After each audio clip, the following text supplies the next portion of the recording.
Selamat datang di arena atau gantangan gerabak berkicau yang bertempat di samping Polsek Ponggol Gerabak ya.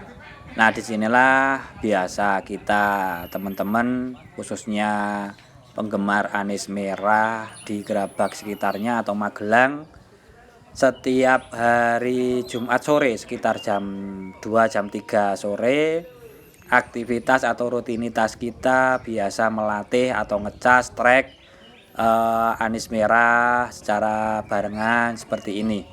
Nah, inilah suasana dari gantangan Stadium Gerabak Berkicau, lokasinya di Ponggol. Nah, di sini sangat nyaman ketika kita mengecas anis merah atau melatih anis merah, bahan-bahan anis merah khususnya di wilayah Magelang. Monggo jam 3 sore kita hadir, kita ramaikan bareng-bareng di Ponggol atau di arena gantangan Gerabak Berkicau. Untuk hari ini saya pribadi bersama teman-teman ngecas anis merah yang diberikan nama Banyulangit. Nah, ini Banyulangit ketika dicas di bawah seperti ini dia sudah mulai mapan, nyaman, dan sesekali bunyi, dan birahinya pun dia tergolong sudah stabil. Namun beberapa kendala nanti akan kita ulas. Nah, ini Banyulangit ketika jauh dari keramaian atau di pinggir arena lokasi gantangan, dia pun sudah enak bunyi teler seperti ini.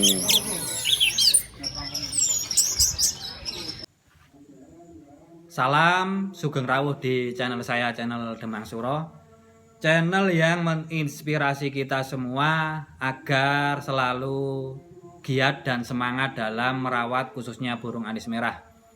Nah, konten kali ini, kesempatan kali ini mohon izin untuk berbagi tentang perawatan atau istilahnya itu penanganan burung giras atau rengas. Ada beberapa teman yang request atau meminta kepada saya pribadi untuk membahas ataupun mengulas tentang burung yang rengas. Bagaimana caranya untuk menangani atau merawat atau menerapi burung-burung yang rengas ini supaya mapan. Mapan dalam artian itu mapan yang tidak tidak brutal ya, tidak nabrak-nabrak ketika kita merawatnya ataupun kita mendekatinya, itu mapan. Bahasanya itu kalau kita sebut atau saya pribadi itu meletik atau loncat kanan kiri ke jeruji ataupun bawah dasar dengan tidak ketakutan ataupun dia mapan bahasanya. Namun kita tidak bisa mengelak tentang sifat atau karakter burung yang giras, karena ada beberapa anis merah yang memang mempunyai karakter giras, apalagi kita mengadopsi atau merawatnya itu dari bahan mudaan ataupun terotolan. Biasanya sudah saya sampaikan di konten-konten yang lainnya tentang pembahasan trotolan yang giras itu sebenarnya sudah saya sampaikan, namun tidak ada salahnya kita perjelas lagi untuk penanganannya atau perawatan atau terapi supaya anis merah kita itu mapan atau tidak terlalu rengas, tidak takut kepada setiap kita ajak berinteraksi. Kebanyakan kalau kita merawat atau mengadopsi dari trotolan itu ada beberapa, yaitu biasa kita sebut trotolan yang kita ambil ketika atau yang mengambil dari sarangnya itu sudah besar ataupun istilahnya itu sudah mulai terbang ataupun istilahnya itu berkeliaran di sekitar sarangnya itu biasanya dia agak giras ataupun kita biasa sebut itu mudah hutan. Mudah hutan, pengambilan anakan trotolan anis merah itu entah itu dari kebun, entah itu dari hutan, apalagi terutama itu pengambilan dari hutan yang notabene itu masih awam ataupun tidak terjamah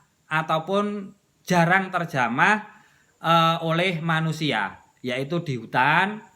Namun sebelum kita lebih jauh membahas tentang burung rengas itu, burung yang rengas ini atau giras ini untuk penanganannya atau terapinya seperti apa, kita atau mohon izin saya pribadi untuk bercerita sedikit tentang perawatan satu burung, yaitu saya mempunyai satu burung atau merawat satu burung dari trotolan. Memang dari trotolan itu sangat giras dan kemungkinan besar yaitu kalau tidak dari hutan yaitu ketika ngambil dari kebun itu sudah besar atau kita namai mudah hutan, yaitu burung yang diberi nama Banyulangit. Nah, Banyulangit itu mempunyai karakter yang giras ataupun rengas. Dari trotolan saya adopsi memang sudah giras. Ketika saya ingin merawatnya, mengajak interaksi atau mendekatinya, itu dia selalu bahasanya ngelabrak atau istilahnya itu takut ketika kita ataupun saya pribadi mengajak interaksi atau merawat atau mendekati si Banyulangit tersebut. Nah, hal demikian itu memang tidak bisa kita pungkiri bahwasanya itu salah satu problem ataupun permasalahan yang dijumpai atau yang menjadi tantangan oleh perawat itu, bagaimana kita bisa menjinakkan. Nah, bagaimana caranya perawat itu menangani burung tersebut supaya tidak supaya mapan lah ya, bahasa yang gampang saya sampaikan seperti itu. Nah, cerita sedikit tentang Banyulangit ini, saya rawat dari trotolan sudah giras sekali dan dia pun sampai saat ini memang masih giras, tapi sudah lebih mapan ketimbang dulu saya rawat dari trotolan itu. Lebih sekarang ini itu sudah mapan.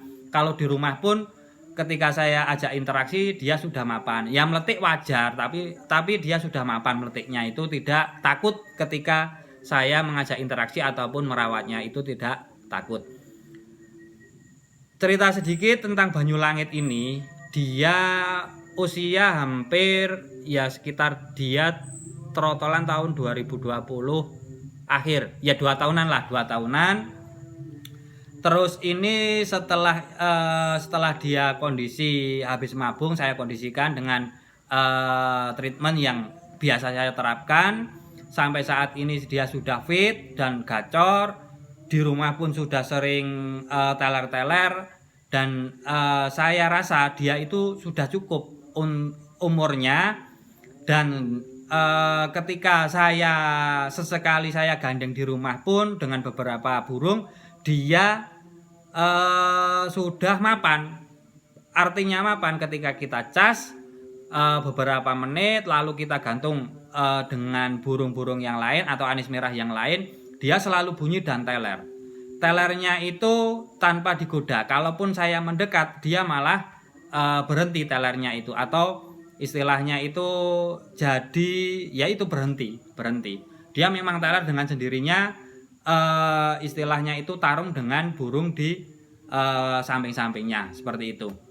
Nah, dari pengamatan tersebut saya mempunyai gagasan atau keinginan melatih burung Banyulangit ini karena usianya sudah mapan 2 tahunan lebih lah sedikit. Terus ketika di rumah pun sudah bunyi dan sering teler, saya gandeng dengan anis merah yang lain pun juga sudah bunyi dan dia mau teler. Nah, ini sudah waktunya saya melatih ke lapangan ataupun gantangan.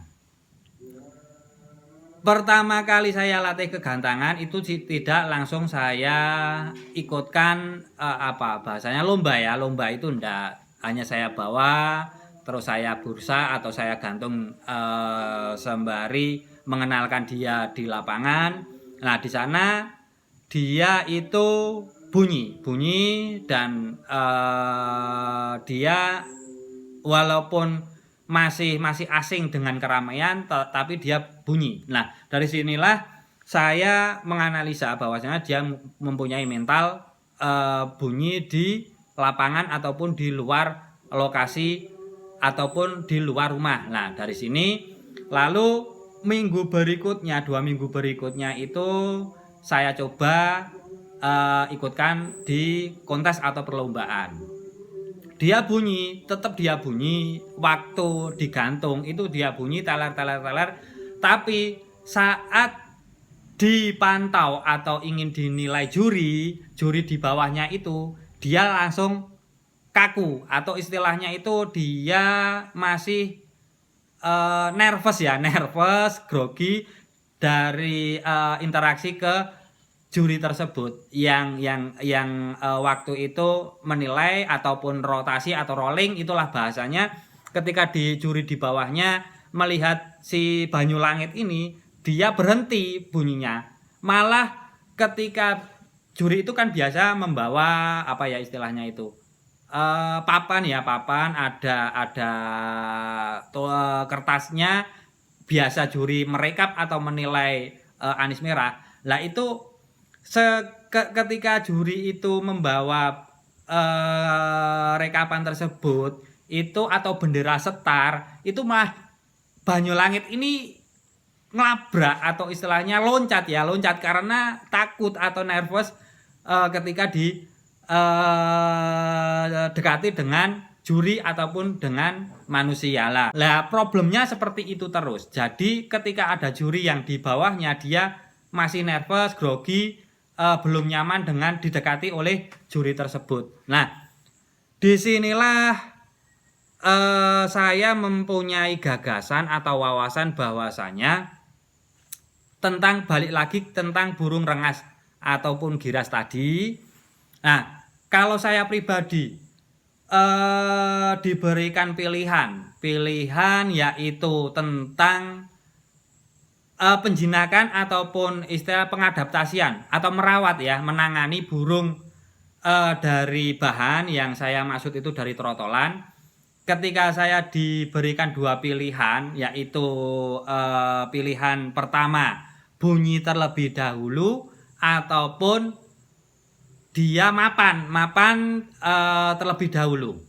Mapan dalam artian itu kembali ke topik awal, yaitu tidak rengas ataupun tidak takut ketika kita ajak berinteraksi. Nah, kalau saya pribadi loh ini menengok atau menganalisa tentang Banyulangit ini, riwayat ini, yaitu saya lebih memilih menangani mapankan terlebih dahulu si burung anis merah itu ketimbang bunyinya. Jadi yang saya utamakan mapannya dulu, tidak takut dengan manusia ataupun situasi keramaian terlebih dahulu ketimbang bunyinya. Karena apa? Nanti kalau kita mengejar bunyinya terlebih dahulu, lah itu jadi istilahnya mindon gaweni, bahasa mindon gaweni itu mengulang lagi atau jadi 2 kali kerja. Nah, di situ 2 kali kerja. Ketika kita yang saya bicarakan ini tentang tujuannya kita merawat atau mengadaptasikan burung yang digantangkan ini atau burung-burung yang kita harapkan bunyi di lapangan atau di gantangan. Lah itu ketika kita mengejar bunyinya terlebih dahulu, dia bunyi terlebih dahulu yang dikejar, namun dia belum mapan atau masih rengas atau masih takut berinteraksi ke perawatnya atau di lingkungan sekitarnya yang ramai ataupun keramaian, itu nanti akan 2 kali kerja. Nah, di situ saya bagikan pengalaman tentang saya merawat burung yang diberi nama Banyulangit tersebut. Menengok dari pengalaman saya merawat Banyulangit ini atau pengalaman yang sudah saya jalani, yaitu yang dikejar itu di mapanya terlebih dahulu ketimbang bunyinya. Nah, disitulah saya ingin berbagi tentang penanganan atau perawatan tentang burung dari bahan ataupun terotolan yang nantinya akan dikhususkan atau kita harapkan bunyi di gantangan atau dikonteskan. Lah seperti itu kurang lebihnya penjelasan saya menurut riwayat yang sudah saya alami tentang merawat salah satu burung, yaitu yang diberi nama Banyulangit. Lah menengok dari peristiwa tersebut atau pengalaman tersebut, bahwasanya kita harus memberi treatment atau merawat atau mengadaptasikan anis merah kita itu yang dikejar. Kalau saya pribadi lebih mengutamakan dia mapan terlebih dahulu, tidak takut dengan keramaian lingkungan, tidak takut ketika kita ajak interaksi, dan mapan dengan situasi keramaian lingkungannya. Lah, kalau saya pribadi untuk menjinakkan burung yang rengas itu, ini yang saya bahas dari terotolan ya, dari terotolan itu memang salah satu PR perawat membuat burung itu atau bahan yang kita rawat itu mapan atau tidak giras atau tidak takut ketika kita interaksi, yaitu yang saya terapkan selama ini. Namun ini memang membutuhkan kesabaran dan ketelatenan ya, ketelatenan. Ini salah satu ujian besar yang kita alami oleh perawat burung, khususnya kita merawat dari terotolan ataupun mudaan ataupun bahan. Kalau saya pribadi menjinakkan burung anis merah yang masih rengas, yaitu kalau untuk hariannya itu diablak saja, diablak. Terus gantung yang di dalam rumah itu banyak kita buat apa ya istilahnya itu, aktivitas atau istilahnya mondar-mandir ataupun anak-anak kita bermain, gantunglah di situ. Dan hariannya itu pagi sampai sore itu dia diablak aja, jangan dikerodong. Supaya apa? Dia akan terbiasa berinteraksi atau dengan keadaan kondisi situasi lingkungannya itu dengan ramai atau keramaian ya, aktivitas kita sehari-hari, entah itu anak-anak kita pada bermain dan bercanda. Nah, disitulah kita gantung, kita tempatkan di sana. Dan gantungannya itu pendek, jangan terlalu tinggi. Biarlah burung mau seperti apa, selagi itu tidak mengancam kesehatan ataupun keutuhan, apa ya istilahnya itu bahasanya, mengancam nanti burung cacat, itu nggak apa-apa. Burung mau kelabrakan, mau pencilaan atau istilah bahasanya itu apa ya, mau ya itu kelabrakan, mau loncat sana sini nabrak jeruji, nggak apa-apa jika kalau memang tidak mengancam jiwanya ataupun membuat burung itu cacat, nggak apa-apa. Kalau hanya berdarah di muka, di atas paruh, atau istilahnya itu bulunya itu patah-patah, itu nggak apa-apa, karena nanti dia mutasi atau lepas trotol itu kan burung istirahat dan lambat lambat hari, bulan, dan lambat laun dia pasti akan tenang dengan sendirinya karena memang sudah terbiasa dengan keramaian atau aktivitas kita sehari-hari. Nah, di situ akan mapan. Nah, disitulah nanti burung ketika mabung, nah di situ biasanya dia akan ngelupas. Kalau memang di sini ada bekas luka, itu akan ngelupas dan pasti akan ngelupas dan dia akan tumbuh bulunya itu. Nah, disitulah trik pertama saya memberikan solusi kepada jenengan semua bahwasanya menggantung burung di keramaian aktivitas kita sehari-hari, kesibukan kita sehari-hari, biasanya kalau di dapur atau di ruang televisi atau apa itu biasanya kita beraktivitas di situ, ya disitulah kita gantung burung tersebut dari pagi sampai sore. Dibuka saja kerodongnya biar dia cepat interaksinya dengan keramaian atau kondisi lingkungan.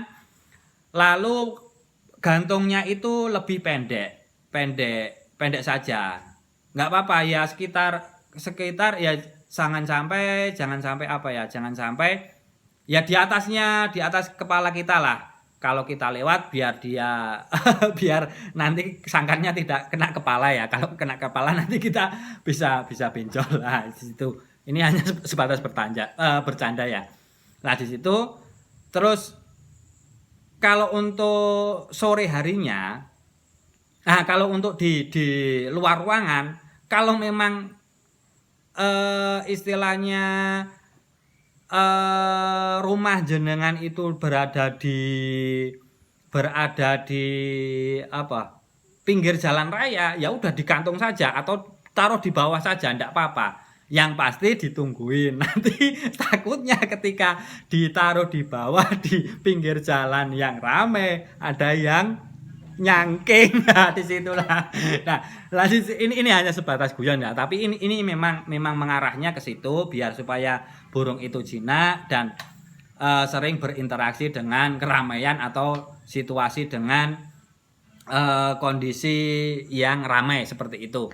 Nah, kalau sore harinya itu dirajinkan embun saja, istilahnya mandi, dirajinkan mandi, semprot sampai basah itu, lalu kita angin-anginkan. Kalau memang burung biasanya nggak disemprot pun nggak sampai basah ya. Nah, dicampurkan sampo bayi atau sampo khusus burung yang sekiranya itu jika mengenai mata itu tidak perih, nah pedih. Ataupun kita bisa mensiasati ketika kita menyemprot air campur sampo itu jangan sampai mengenai matanya. Yang pasti badannya basah. Nah, itu basah terus kita angin-anginkan di ruangan saja, di ruangan yang biasa dia gantung di mana itu tempatkan di situ sampai dia kering. Lama nanti malamnya sampai paginya itu dikerodong. Karena apa? Kalau trotolan tidak dibiasakan dikerodong, takutnya nanti kalau udah besar atau merah dikerodong dia akan takut. Nah, disinilah fungsi dari istilahnya otak-atik ya, otak-atik kita mengakali bahwasanya supaya semua kita bisa mendapatkan apa yang kita inginkan, yaitu seperti itu. Pagi sampai siang gantungkan dengan di keramaian atau di lingkungan yang ramai. Lalu sore harinya itu dirajinkan saja setiap hari, tidak apa-apa sampai benar-benar dia mapan. Sore harinya itu semprot pakai sampo, campuran sampo, jangan sampai mengenai matanya, sampai basah kuyup, lalu kita gantung, kita angin-anginkan di ruangan yang biasa dia digantung di mana, nah, di situ. Terus di malam harinya kalau sekira memang bulunya sudah kering, itu kita kerodong lagi. Namun kita jangan berpikir sempit bahwasanya burung yang rengas itu lebih jelek ketimbang burung yang jinak. ataupun kita berasumsi burung yang rengas itu lebih sulit atau susah untuk merawatnya ketimbang dari burung jinak, itu jangan salah. Karena semua ada plus minusnya ataupun kelebihan dan kekurangannya. Pasti itu semua makhluk hidup, semua burung khususnya anis merah pasti ada kelebihan dan kekurangannya. Nah, kelebihan yang sudah saya alami ketika merawat muda hutan ataupun burung-burung yang rengas itu tidak mudah, bahasanya tidak mudah ngebos ya, ngebos ataupun manja terhadap perawatnya. Lah di situ keunggulannya atau kelebihannya. Lalu biasanya tenaganya itu lebih besar ataupun biasa kita sebut itu dia nantinya akan telernya itu akan lebih ngotot atau bertenaga seperti itu. Terus mentalnya pun biasanya itu juga bagus. Namun kalau untuk burung jinak pun itu yang istilahnya di situ tidak ngebos, terus tenaganya besar, mentalnya bagus juga banyak.